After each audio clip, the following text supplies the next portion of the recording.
85, 86 మధ్యలో రంగుల టీవీలు వచ్చింది. రాత్రి 8 గంటలు దూరదర్శన్లో చిత్రహారం మొదలవుతుంది. అందరూ ఇంటి ముందు కూర్చొని చూసేవాళ్ళం.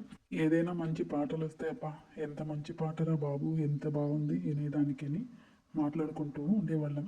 అంటే మేము అది లతాజీది కదా అని గొప్పగా చెప్పేవాళ్ళం. పవర్ కట్ అయితే అందరూ బాధపడేవాళ్ళం.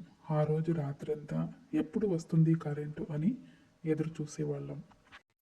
టీవీ చూసినప్పుడల్లా ఆ జ్ఞాపకాలు, మధుర జ్ఞాపకాలు జ్ఞాపకం వస్తూనే ఉంటాయి. ఒక సీరియల్ చూడాలంటే పొరుగింటి వాళ్ళందరూ వచ్చి కూర్చొనేవాళ్ళం.